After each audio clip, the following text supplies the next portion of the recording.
Alrighty, we are live. Welcome, everyone. Welcome. It is Tuesday, November 17th, 2020. Welcome to our Avid audio community plugin.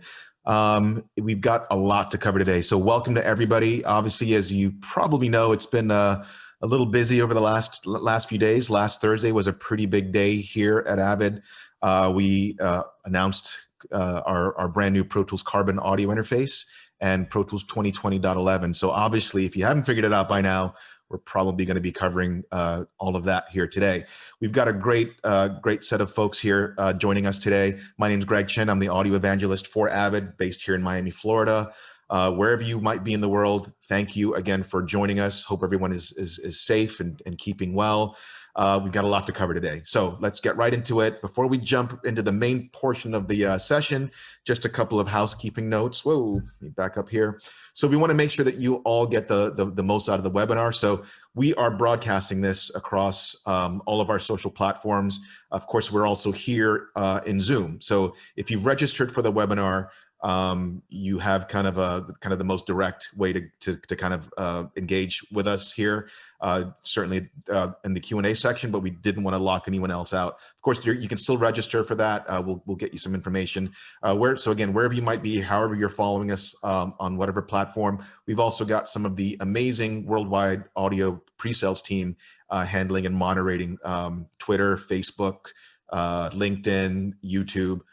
So make sure you get your questions in there as well. Now, to make sure you're getting most of the webinar here, if you're in Zoom, obviously you have different ways that you can kind of view and look at what's being presented on screen.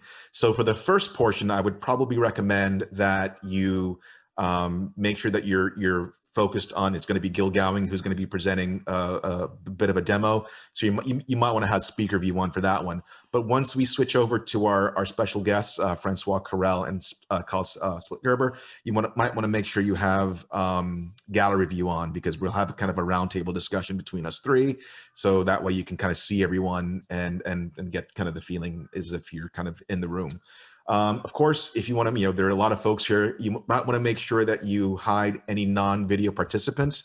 That way, your screen, your Zoom real estate isn't crowded with everyone's name, so you can actually be a little bit more focused as you're watching and seeing what's going on here. So, additionally, we will have a Q&A section towards the end, about quarter till the top of the hour.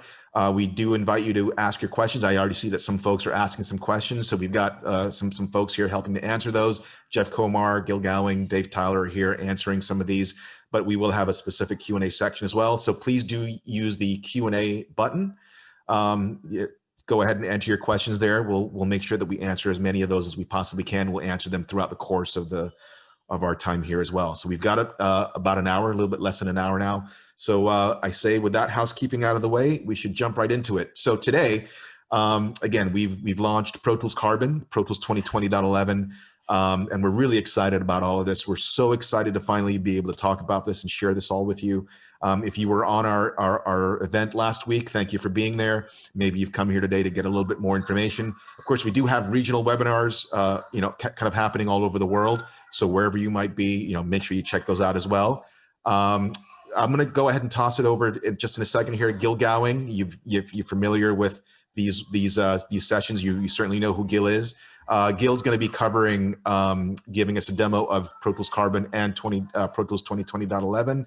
And then after that, we've got François Quereuil, our Director of Product Management for Pro Tools and Control Surfaces, is here, as well as Kyle Splittgerber, who is our Senior Principal Product Designer and one of the team heads for Carbon. So we're really excited to have everyone here. With that, I'd like to go ahead and turn it over to Gil for a look into Carbon and Pro Tools 2020.11. Gil, how are you? Doing good. Thanks, Greg. We've got a lot to actually get through here, so give me 2 seconds. I'm going to turn on my video feed and go over to some quick slides. Then we'll actually get in and actually show a little bit of kind of Carbon in action. So hopefully everybody can see my screen. And like Greg said, we're real excited to have released finally to the world Carbon. Great new product in our audio line of interfaces, and kind of really starts off some new things that we've got going on and how we approach hardware design. So first big question of who is Carbon for, and really it's for engineers, producers, artists, bands, and ensembles, anybody that's needing to record music. The way Carbon, we'll get into this in a minute, but the way Carbon works really allows for a great way to be able to utilize all of the efficiency and power of your host computer, but then with some of the onboard DSP that we have built into Carbon, really allows for the lowest latency possible of tracking in a very, very simple to use workflow. Just wanted to quickly note this. Basically, Carbon comes with a subscription, 1 year subscription to Pro Tools with what we call a perpetual parachute license. That if you decide not to continue the subscription at the end, you will get a perpetual, a non-upgradable perpetual license at the very end of that. So it's like you will still be able to use Pro Tools. Also included is a ton of plugins. So because it's part of a Pro Tools subscription, you're getting all of the Avid plugins with it, plus a really good kind of complement of some of the best stuff that our third parties have to offer, from Brainworks, Plugin Alliance, Immic DSP, Arturia, Embody, Native Instruments, UVI. So a lot of really, really cool stuff. And I'm sure you'll be seeing a lot more of those things in upcoming demos and webinars. So the big thing here about Carbon is how it connects to the computer. In the past, we've done everything from PCIe cards to Thunderbolt, Firewire, USB. But one of the things kind of going forward, we really and have done a lot with on our venue side of things is AVB. And that's kind of how we are basing the Carbon interface for connection to the computer. It really is a future-ready standard that us, Apple, and others are using. Really, big thing about it is it's got dedicated bandwidth and low latency streaming with very precise timing. And we've got a lot of know-how with AVB because it's been a part of our venue live sound products going back for many, many years. So the big thing here is, when we're talking about Carbon from a hardware standpoint, it's really built with high-end audio quality in mind. So it's pristine 32-bit 192K conversion with 126 dB dynamic range. And one of the things that's great about this is it really is one of the first interfaces on the market that has a 32-bit conversion on the input, stays 32-bit throughout the entire processing chain, and then 32-bit output conversion on the other end. So 32-bit end-to-end conversion is really, really great thing. We also use the JetPLL clocking for extremely low jitter. We've got transparent padless microphone preamps with variable Z. Variable Z is something that we actually introduced with our 11 rack many years ago, which allows you to add some hardware resistive load to your input of both mic preamps and the instrument inputs on the front input panel, and helps to mimic what your pickups on your guitar or bass or your microphone, whatever microphone you happen to be using, mimics that resistive load into what kind of hardware is being plugged into. For instance, on guitar, you might have a tube amp which really likes to be around that 1 mega ohm, or you might have something like a tube screamer that's more down around between 500 and 250K. Being able to switch this variable Z on and off on a channel by channel basis really allows you to get in and focus in on not only kind of matching those things up, but actually use it as a creative sound design tool as well, because it really kind of helps you dial in exactly what you're looking for as far as sound goes.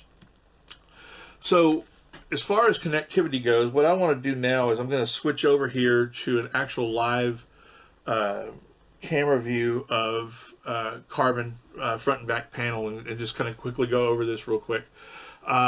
We have 8 combo jack XLR tipper sleeve jacks. These are 8 microphone preamps. Talked about these, very transparent, padless design. 5 through 8 have the variable Z hardware resistance on them. The tip-ring sleeve is a balanced line in jack that also can be connected via the D-sub 1 through 8 connector there as well. Now, this is 8 A to D converters that are shared between these, so they can all be switched between in and out of. On the front panel, you also, inputs 1 and 2 can also be switched between 2 instrument inputs. And a cool thing that we've done kind of throughout Carbon is having this kind of sensing jack. So what I mean by that is right now I'm on input 1, and if I unplug that, you'll see that I have the ability to switch between mic and line there with my input button. But if I plug this guitar cable back into input 1, it automatically knows that that's probably what I want to be using as the input, or the instrument input, but I can still switch between all 3 now. So basically allows you to have some switching ability there, being able to quickly get into exactly what you need. The rotary encoder here on the front panel allows you to basically switch between all of the different 8 inputs, and with the input button switch between whether you're using the line or mic inputs. The Z button on the inputs that have the variable Z let you switch between all the different variable Z settings. In the case of using microphones, you can actually link odd and even channels together, so you can actually control both of them and have the same settings for those. On the mic channels, you can switch in phantom power or turn on and off a phase switch. So a lot of really great controls there. Also, part of the inputs, we've got 16 channels of ADAT over 2 sets of optical ADAT inputs and outputs. Those are 16 channels at 44.148K. SMUX, we also support that, so it's 8 channels total at 96K and 4 channels total at 192K. As far as outputs go, real quick, we've got a dedicated stereo main monitor output there on the little white section that you see with the 1/4-inch tip-ring sleeve jacks there. We have a dedicated D-sub connector for 8 additional line outputs. Basically the first 4 can either be switched in the Pro Tools software between either just using them just as straight line outputs, or you can use them as part of the monitor section, which is actually controlled over here on the right side of the front panel. I do have that hooked up right now, so if we come over here and we switch to the speaker icon, we're now using the main output 1 here, and I can adjust the monitor output level. Because I have it set up in Pro Tools for using 2 other sets of stereo outputs, so I have 3 different monitors connected to this right now.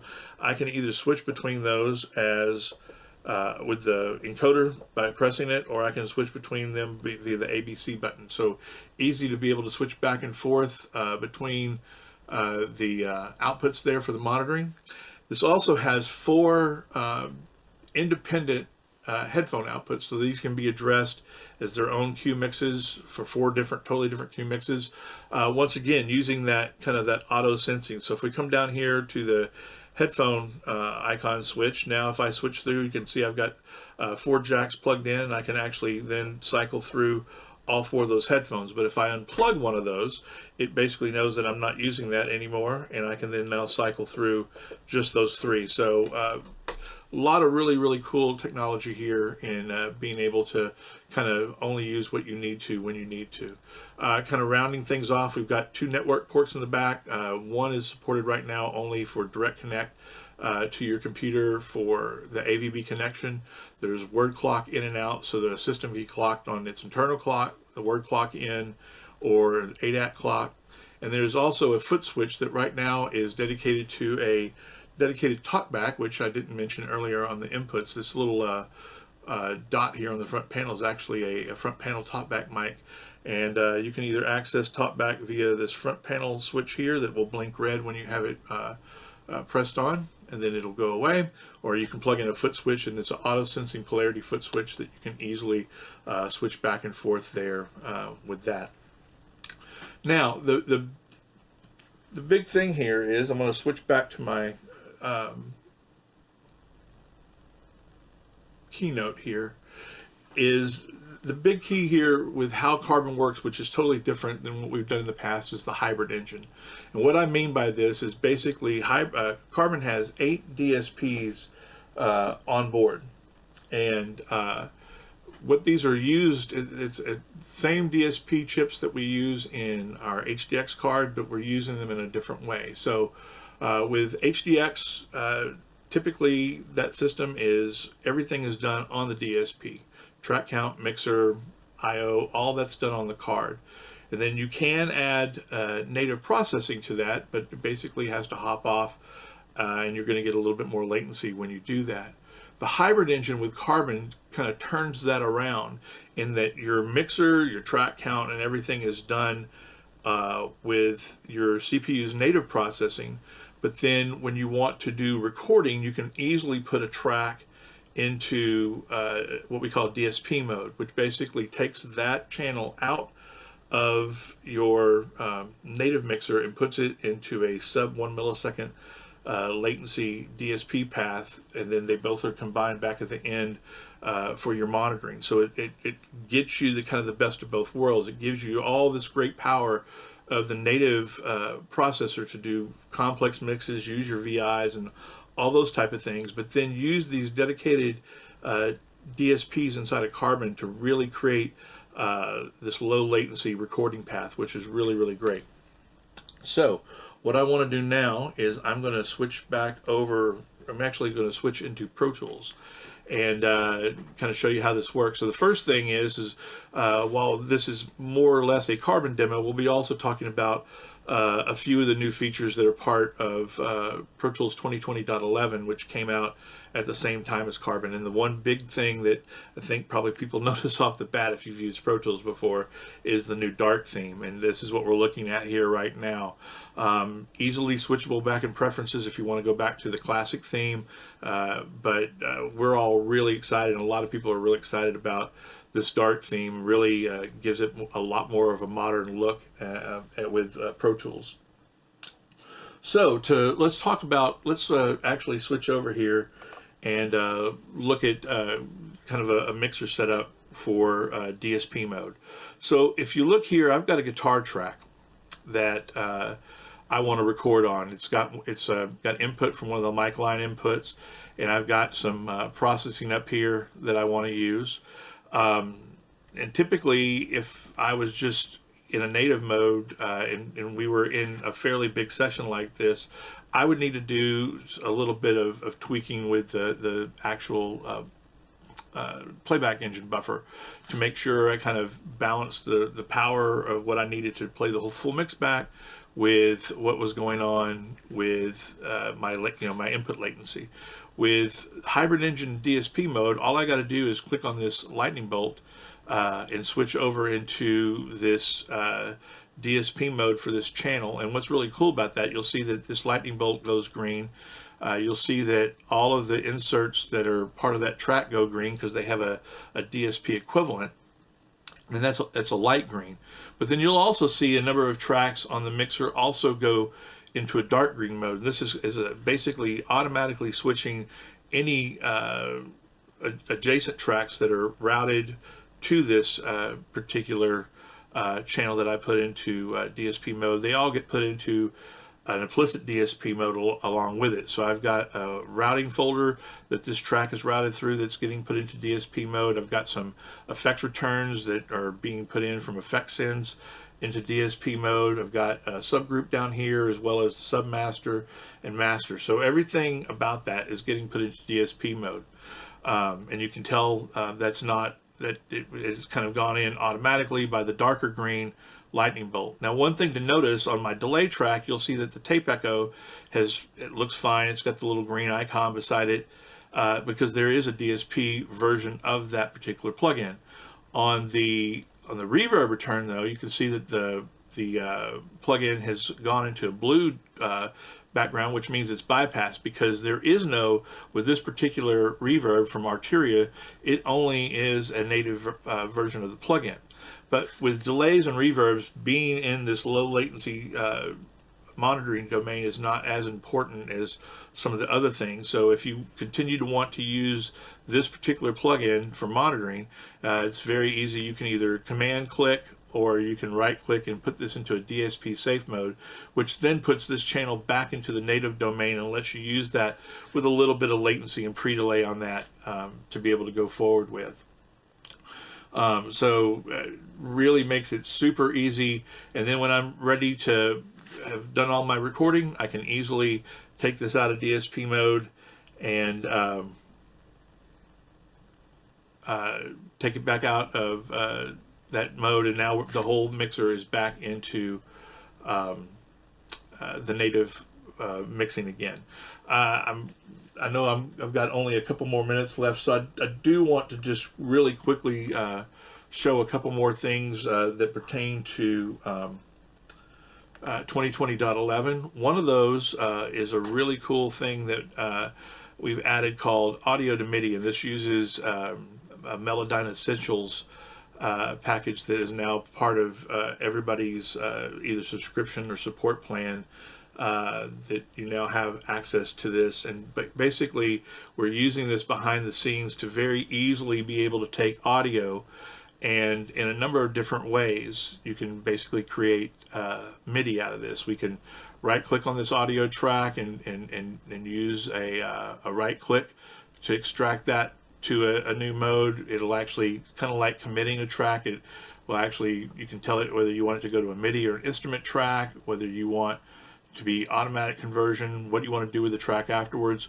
or if you've already got a instrument track like I do prepared down here, you can easily just drag this down, and it will basically, we can choose what type of, this is a drum track, so we're going to do a percussive track, and hit OK, and it basically just quickly made a MIDI thing. We're going to actually quickly change the duration of this to something shorter, so you can kind of see what's going on here with the notes. So it basically lines up right there with that track.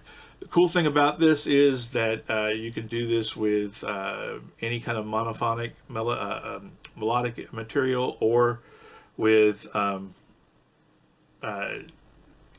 you can do this with monophonic material, with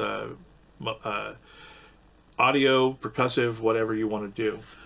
We also have a new feature that was kind of brought around for gamers called space clips, and when you're dealing with a lot of clips that you want to do processing to, it's good to be able to kind of space those things out, and instead of having to do it from a manual standpoint, you can just quickly take a bunch of clips, highlight those, right click, go down here either to the, you can go up to edit menu, or you can just right click and go to space clips, and then just tell it what time, what the gap you want, what kind of your main timeline is. Here we're going to use bars and beats with basically eighth note spacing, and what it'll do is it'll take each clip and it'll put space between it and an eighth note capability, spacing those things out really quickly, really easily, so you can do the individual processing to those. One more thing I do want to cover, there's a bunch of other things as well, but did want to talk about this. We've got a new bounce, instead of bounce to disk, it's a new bounce mix window. A lot of cool things have gone into this, being able to choose what you wanted to bounce, the different formats. You can even come down here and choose a number of different locations, whether it's the session folder, you can actually have it prompt for a location, or it doesn't matter what session you are, you can basically choose a directory for everything to always bounce into that. And then you could actually save those as presets. So really, really cool new features. A bunch of other stuff ran out of time, so I'm going to hand it back over to Greg now and kind of let him get a conversation going with Francois and Kyle, and really kind of take you deeper into the mindset, what's going on with carbon. Hey, Gil, thank you so much. Appreciate that. We've got some great questions coming in. Gil, excellent coverage as usual. What we'd like to do right now is invite a couple of folks who have been living, breathing carbon, and of course they've been living and breathing Pro Tools for a very long time. I'd like to invite Kyle Splittgerber, our Senior Principal Product Designer, as well as François Quereuil, our Director of Product Management for Pro Tools and Control Surfaces. Both really long but amazing titles. Welcome, guys. Let me stop my screen share for a second. So welcome. How you guys doing? Have you guys had any rest since last week? Yeah, doing good, Greg. Thanks. Yeah, well rested. I think I took a few naps this weekend. Good for you. Hey, Francois, great to see you too. How you doing? How you doing? Yeah, doing great. Happy to be here. Excellent. Well, yeah, again, thank you guys for being here. We'll jump right into it. So again, the team, we've got some questions we'll ask a little bit later, but thinking about where we are right now, it's kind of I don't want to say a brand new day, but thinking about the launch of Pro Tools Carbon and certainly talking about the hybrid engine. And maybe I'll start with you, Francois. Walk us through kind of a little bit of the journey, and then of course we'll have Kyle chime in as well. But take us through the how we kind of got to the idea of creating carbon and the hybrid engine. Well, and yes, Kyle can go a little deeper into the detail, but the journey started a little over 2 years ago when we were looking at we have all this hardware expertise. We've been making DSP-based systems for decades. It's something that Avid and previously DigiDesign actually invented, as in the past, computers weren't quite capable enough of dealing with real-time processing. So we had to invent this technology, and we've been maturing it for decades. And we're also making like some of the best I/O in the market. And we had these great technologies, very high-end, used in high-end studios all over the world, but also quite expensive. And we were looking at these different components and the expertise that we have, and trying to think, well, maybe we'd like to bring this to a completely new category of users and a different price point. This is something that folks, they have the problem of latency in their studio. They want to have extremely capable I/O. They want to be producers in their own space. Especially now with COVID, like everybody's stuck at home, and you really want to have a powerful studio right where you live. So the first part of it was really thinking, okay, how do we put DSP into an interface? And that was basically sort of the basics of it. It's like, oh, let's make a good sounding interface with DSP in it. And at that time, we were only looking at sort of with the lens of our HDX system, which was HDX, everything is actually running on the DSPs. And that has its own limitations. HDX as a baseline has 18 of these DSP chips because it runs the mixer and all the processing, and then it scales because you can add more cards. With an interface that would include DSP, you're in a completely different scope where you have limitations. So that's when the idea came about, okay, we can't really do everything we want with just the DSPs we can put in this box. Like, how do we create this hybrid engine? And I think that was sort of the genesis of it from that point on. And then maybe Kyle, you can talk a little bit more about how the engineers looked at that and kind of went, oh, maybe we could do it this way. And it's super clever stuff that I'm in no way qualified to comment on. Kyle, let's have it. Yeah, so I think Francois summarized it well.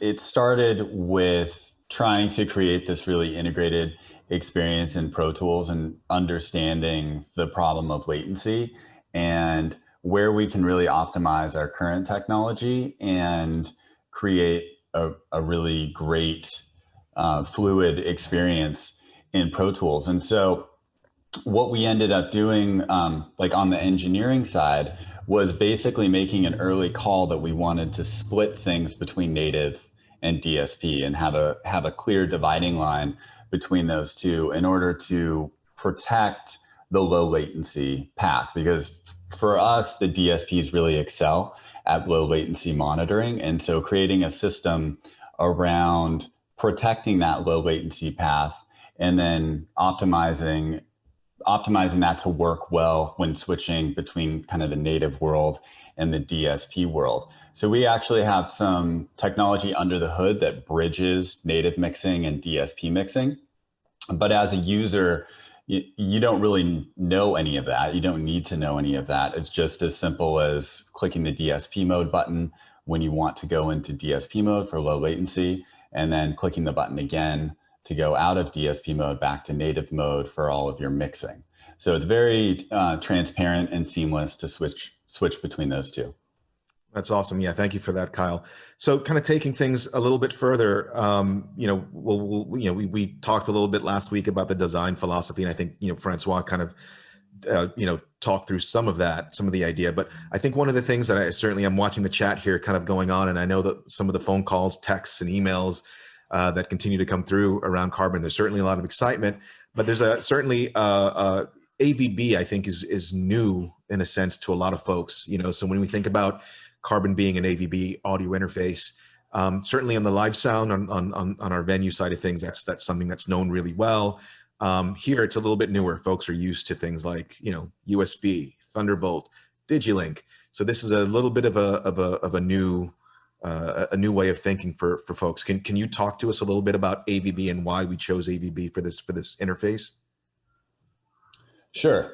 So we looked at all the technologies, looked at USB, Thunderbolt, AVB, and for us, it's, we make these technological decisions not just based on a single product, but where we can see the next 5 or 10 years out.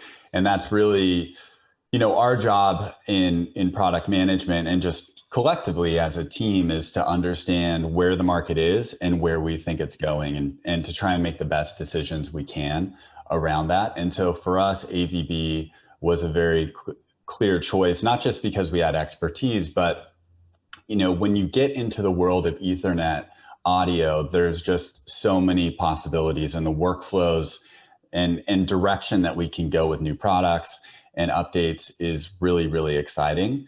And this is just kind of our first version of that for the pro audio space.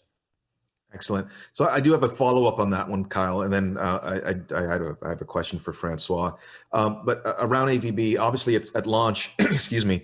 Carbon is Mac only. Obviously around AVB, there's not Windows support out of the gate. And can you just kind of talk to us about why and what the decision is there, and just some thoughts around Windows support? Sure. So yeah, we're definitely aware that there isn't Windows support, and that's something that is very important to us. And we want to get there because we really care about our Windows customers, and we want them to have the ability to use Carbon and be able to experience these workflows. Definitely. Just right now, because it is a newer technology in a lot of ways. Windows doesn't have that native software stack support that Mac does. So on the Mac, it's essentially plug and play. If you have a compatible AVB device and a connection which supports AVB, and you're on a Mac which supports AVB, it's very simple. You just enable it in audio MIDI setup. On Windows, it's much more complicated. So it's a bit of a technical challenge for us. It's going to take a little bit of time, but it's definitely super important. Awesome. Yeah. Thank you for that clarity, Kyle.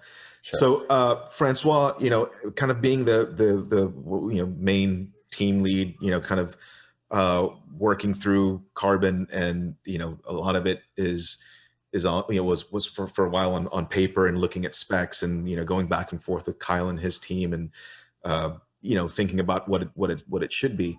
There came a point where, you had a unit, a pre-production unit shipped over to your home. You're a musician. And can you just tell us, and I think it's important that folks know, many of us here, Kyle, you are as well, we're musicians. So we're actually here, we're trying to create stuff that we want to use as well as musicians and as creative folks. Can you tell us a little bit about your experience when you, having seen all the numbers, gone through everything top to bottom, day in and day out, then you finally get this thing in your hands, what that felt, sounded, and just was like for you? Well, I think from that point on, because I was very lucky, I got it very early in July, and the first thing that really impressed me is that even though this was alpha at that point, we were dealing with alpha software. This was a pre-production unit. I was blown away by how stable it was. I was expecting it to crash every other second, and it didn't. Like I was able to really go through an entire production with, my regular virtual instruments and started tracking guitars, tracking my Fender Rhodes, tracking some vocals, and things just worked. So that was the first thing. Was I wasn't expecting that. So like hats off to the engineering team, because they delivered alpha software that was already really, really capable, and that allowed us to really focus on making the product as compelling as it could possibly be. And at that point, in my head, I switched from I'm really loving this and I'm having a ball using it to I'm going to scrutinize every single aspect of this. And I actually honestly never done this in my life. So it's been a really awesome experience. It's like I was trying every little thing and feeding stuff back directly to Kyle. I bothered him day and night with stuff, more so than our alpha testers and beta testers. But I think, to summarize the experience, it would have been, I've been inspired by it. I think for me, I do a lot of work, virtual instrument stuff. I like to compose with virtual instruments, but I'm a classically trained pianist. I'm a guitar player. I love like real instruments. So I do a lot of composing with virtual stuff, but then I really like to record real sources. So all of a sudden I could dedicate all of my computer's power to virtual instruments and not worry about being able to track or having to up my buffer size, and just have, whenever I wanted, just the right amount of power to my fingertips to record stuff. And then, also the thing that blew me away is how good it sounds. I mean, I've used a lot of great sounding audio gear, and I was like, the guys have nailed it when it comes to the mic pre's, and everything sonically about this box is stellar. So inspired is the word I would use to summarize my experience with Carbon since I got it. Yeah, I would concur. Having been here for X amount of time, going through several product releases, I'm always excited about all of them. This was one, when I finally got the unit, again, I'd seen everything on paper and had heard, top to bottom all about it, but it was when I actually plugged it in and played with it that the light bulb immediately went off on both, the sonic capability of this box, how great it sounds, but also, the hybrid engine and how that's really utilized. So really quickly, speaking about the hybrid engine, obviously there's some thoughts and questions around it for folks who maybe haven't been able to get their hands on Carbon yet and try to see how it feels. I mean, we can show stuff in demo. Gil did a great job of that. You did a great job of that last week, Francois. But can you talk us through a little bit more about the hybrid engine? I mean, one of the things I'll say out of the gate is I think it's amazing that we're able to kind of, have that interaction between the hardware and the software when you're already in Pro Tools, you're already there, and that's what you're utilizing as far as the software layer to be able to interact with Carbon, right? So there's no additional layer, no additional application. I think that's a pretty important big thing to say. But is there anything you wanted to kind of mention additionally, regarding the hybrid engine that kind of sticks out to you that you might want to mention, Kyle or Francois? Sure, I can dive in, and then Francois can follow up. I think that maybe the best way I can express it is that latency has always been kind of a stressful thing. There's like an anxiety that users that feel around it, and having to make compromises, freeze tracks or move stuff to a new session so they can overdub and then move back to their original session. And I've certainly experienced that a lot. I started with an Mbox One, and every product throughout except for like TDM and HDX, you're kind of making these compromises. And the place we went with DSP mode was, and the hybrid engine was trying to eliminate that, to just make it effortless to dive right into low latency tracking workflows and then pop out and go back to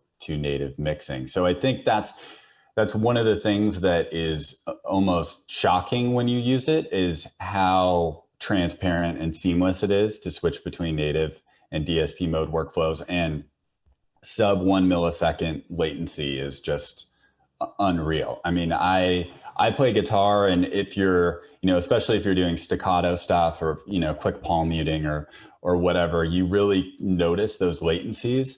And being able to plug in a guitar through a guitar amp and feel like you're sitting 2 feet or less from the amp itself is pretty remarkable.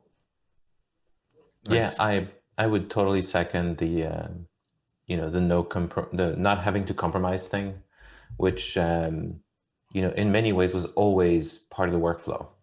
You always had to freeze stuff to free up some resources on your computer, or you'd have to actually provision your DSP when you were mixing, or commit things, and that's the freedom. There's like a freedom to it, of being able to turn it on and off, and have all the power of your computer. I mean, I just got a new machine, by the way. It's one of the new 10-core iMacs, and it's insane what I can do. I can max it out with as many instruments as I want, and I still, at the end, have all of this dedicated power to track. It's awesome. And the other thing about latency is, I think a lot of us musicians are, we had to adapt to latency. We had to get used to it. And in many respects, I think people deal with it reasonably well. You only put one ear of your headphones on and you figure it out, and you end up with good results. And you feel like, oh, you know what, things are good. And then you actually have a real low latency path, and you go, oh my God, like, right, that's what I was missing. Now I can be entirely in my world, entirely focused, and having this experience. So I think that's huge. Yeah, absolutely. So we'll jump over to some of the other questions that are being asked in the chat here. There's one thing I wanted to mention, and I know I see it kind of coming through this chat. Certainly, it's one of the things that folks have been asking me about around price. So, but before I even ask you, we're not it's going to ask you what the price is. I think that information is out there. But considering what the price of Pro Tools Carbon is, there's obviously a lot that's gone into it. Obviously, we've got a lot of users who have been with us along this, their Pro Tools and maybe their HDX or their DSP journey for a long time. We've got a lot of folks who, Carbon will be their first experience when it comes to using, DSP or leveraging something like a, very low latency tracking and monitoring. So there's a lot of questions around, how do we get to that price, and what does that really mean? So can you guys talk about, what the thought process is really, when and what the value is to that dollar or that euro figure that we're charging for Carbon? Well, I mean, I think part of it is like, well, it's, there's a category of pricing for interfaces of that caliber. Like, you have a certain sound quality, you have service, number of IO, some other, products also have DSP acceleration. So first of all, you have to aim to be in that ballpark. Generally speaking, there's a certain amount of value for money that's been sort of, I want to say, sort of exemplified in the market already. But then you have to look at how much it costs you to make a piece of equipment like that. Because when you look at, the quality of the preamps we put in there, the amount of, analog to digital conversion we've put in there, all of the analog componentry that's in there, the form factor.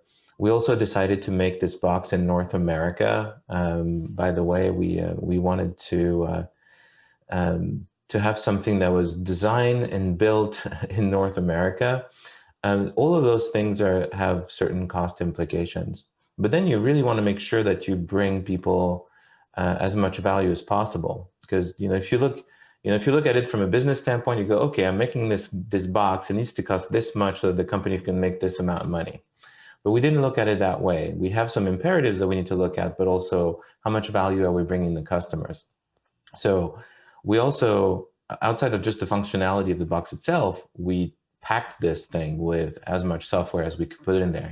Pro Tools, all of the plugins that we make. So that's 115 plugins and instruments, and then leverage some of our relationship with some of the top players in the market to put some pretty amazing plugin. I think there's about, if you actually tally up the cost of the plugins we put in there, additional from the Avid stuff, it's about $1,400 worth of plugins. So we try to pack this thing with as much software functionality to complement the hardware as we possibly could. And the other thing is, when you want to get to the world of HDX, and HDX is it's a world accepted standard for professional music and post-production. It does things and it guarantees performance to a level that no other system really does. And that has a cost. And our current cheapest sort of all-inclusive Pro Tools HDX system is $8,000. That's the entry point, and it's scalable from there. So I think that we've done a really good job at kind of packing some of that functionality at nearly half the price of a full-blown HDX rig, so that we could make that technology accessible to a much broader set of users. That's awesome. Thank you, Francois. So we've only got about 10 minutes left. I want to make sure we also try and get to as many other questions. I've been trying to push some of those in organically into the conversations. Again, thank you, Francois. Thank you, Kyle, for joining us. We'll jump straight to some of these questions now. Let's see. Would love to hear more about HDX versus Carbon, when, how, if Avid will differentiate the two lines, and how to choose between the two. Anybody want to take that one? I can take that, sure. So we are bringing the Pro Tools hybrid engine to HDX in a future update, and that is incredibly exciting. We have some folks actually testing that now, and it's completely changing the way they work by being able to leverage all the native processing power and then switch to DSP mode for low latency stuff when they need to. So that's super, super exciting. We're very happy that both HDX and Carbon users get to take advantage of the hybrid engine. I guess the things to ask yourself as a user, one is how much IO do you need? So HDX can scale up to 192 channels of IO. So, that's with 3 cards. You can do 64 IO on a single card. So that's a big question you need to ask yourself. Another one is if you need synchronization. So HDX supports our Sync HD product, which is really important for film and post-production workflows. Carbon does not support that. Those are kind of the two biggest ones. I guess the other one is HDX is all Digilink IO. So you're required to use a Digilink compatible interface like Matrix or Matrix Studio or HDIO or HD Omni. So I think those are kind of the 3 big questions to ask. If you're looking for an all-in-one type solution and you want to get in at a lower price point, then Carbon is definitely the best bet for that. Awesome. Thanks, Kyle. Sure. So Nathaniel Reichman offers this comment and the question: hybrid engine is a brilliant way to solve the native DSP problem. I know it's a hard question to answer, but wondering why it took so long to develop. And I think you guys kind of, answered some of that, but anything additional as far as, the length of time? Obviously it's a lot of work that goes into this. Anything additional you wanted to offer there? I'll start because I think, Kyle started alluding to it. It's really, in many ways, dealing with a purely native system or a purely DSP system. Those are still complex things in themselves, but at least they're focused. So in the native world, you have, the processors of the computer that you have access to, and then you got to, one path to move IO in and out of the computer. And in a fully DSP enabled system, everything's happening in the card, the mixer, the processing. So you have sort of this contained environment. Now, if you want to create a true hybrid system, the challenge becomes tenfold in understanding how to make those two things happen at the same time. So having the native processing happen at the same time as DSP processing, how you bridge those two things, how you sum those things, and how you handle the insanely complicated math that's involved in keeping everything in sync. So all the automated delay compensation, etc. And every time you bridge the DSP world and the native world, you sort of create this insanely more complex and growing sort of matrix of ins and outs. And that in itself, actually our engineers created a visual tool for us internally to look at it, and it's mind blowing. Like the fact, I mean, I'm not a scientist by any stretch. I wasn't even good at all the math and physics stuff, but I look at that, I'm so impressed by the depth of competency that is required to make this stuff happen. So I think it was actually cracking that nut was a hugely complicated process. And that's why, from the point of deciding to make it happen to this, actually 2 years doesn't sound like a big amount of time. You want to add anything, Kyle? Because you were very close to that yourself. Yeah, I think that it's always the case. I think when we bring new features and new products, it's like, hey, why didn't you guys do this sooner? And we really try to get stuff out as soon as we can. But Francois is right on that it was very complicated. There were some very difficult design decisions. Just, for me, I definitely felt like it pushed my abilities as a designer, because there was so much pressure to keep it simple and intuitive. And that's really, really hard. It takes a lot of work to make something feel simple. And so making sure the team really understood those workflows first and foremost, and then making it happen technologically. Yeah, just took a lot of time, a lot of iteration, and learning how the system responded, because this was a totally new approach, right? So building it, testing it, seeing, oh, okay, we can optimize here, we can optimize there. This workflow is a little weird. Let's see if we can improve that, and just iterating over and over until we got it to the place that it is today, which we're super proud of.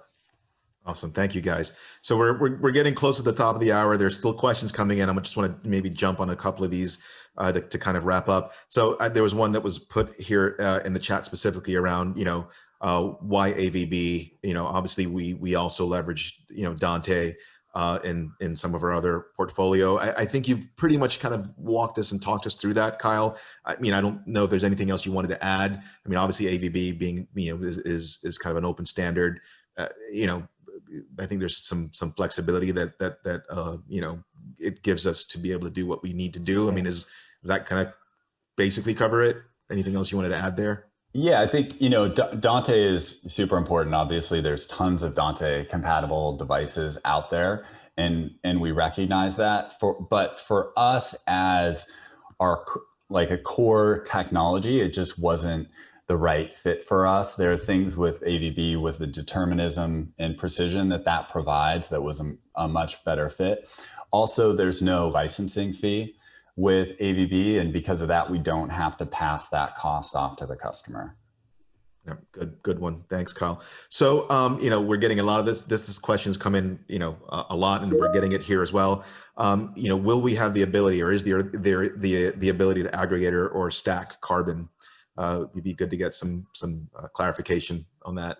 So I'll answer that one because obviously we made a network choice for the audio transport for a number of reasons, and we've talked about some of them over the past hour. And one of them is this flexibility and scalability. So a future where multiple carbon units could be stacked over the network is definitely something that we're looking into very closely. Excellent. No, thank you. So one final one, and I wanted to end kind of here with this one. Obviously, we had our big release last week with Carbon and Pro Tools 2020.11, but obviously there have been a lot more announcements that have been made. So there have been a lot of questions around Apple, obviously Big Sur, and what that means. When are we going to support that? With our applications, and of course the Apple M1 chips now being pushed into some of their computers. Do we have any messaging or any timeline that you'd like to talk about? I know a lot of that is kind of coming soon, but anything you wanted to iterate further? It's all obviously it's all coming soon. I think our users are starting to see that our collaboration with Apple is closer than it's ever been. So, Catalina was a big step for us because of video engine and some of the QuickTime components going away, but we're back on track now, which is very exciting. But we're working very closely with Apple. They've helped us a lot with Carbon, as a matter of fact, and some of the AVB stack in core audio. And now looking forward at Big Sur, who is now in the open, and the announcement of the new Apple Silicon-based Mac, we're hard at work on that. So as far as Big Sur on Intel machine, I think you'll see that very soon for all of our product line. We're on it. We're not seeing major hurdles of major issues. So that should actually come pretty quickly. The Apple Silicon machines is obviously trickier. It's tricky for anybody in the audio industry. You're talking about obviously a completely new processor that deals with things differently. Right now, I will say that our initial results using the Rosetta emulation for Pro Tools have been very conclusive. Like, we've had some really good performance and great results. So I foresee that compatibility of Pro Tools systems on those machines is also pretty close in Rosetta mode. Now, going all the way to supporting Apple Silicon natively is the big challenge for anyone who makes applications, especially complex applications like Pro Tools, and is something that we started looking at in earnest now that we've got 2020.11 and Carbon out the door. Awesome. Well, thanks for that clarification. And with that, we are actually at the top of the hour. I would like to, again, thank you, Francois. Thank you, Kyle, so much for being here. And thank you to Gil Gowing as well for that amazing demo of Carbon and Pro Tools 2020.11. Wherever in the world you might be, again, thank you all for joining us. Thank you to the entire application product specialist pre-sales team across the world for monitoring all of the social media platforms. I did want to just quickly mention, if you're looking to get more information, obviously, we send everyone directly to our page, avid.com, but we do have all of our audio community plugins are now available for on-demand viewing, and we've actually created a page for that. It's a little bit of a long one, but it's avidblogs.com/audio-community-plugin. You can find all of our previous sessions there. And of course, I wanted to remind everybody, we're continuing to create these really great Pro Tools tech tips that cover everything. Again, Pro Tools, Matrix. We're going to be doing some around Carbon. And we try to make them short, succinct, and get you all the information you need in a very short amount of space and time. So make sure you check that out as well. Again, wherever in the world you are, please continue to stay safe and have fun. Be creative. And again, thank you, Kyle. Thank you, Francois. Thank you, Gil. And thank you to all of you. And we'll see you next time. All right. Thank you all. Be safe.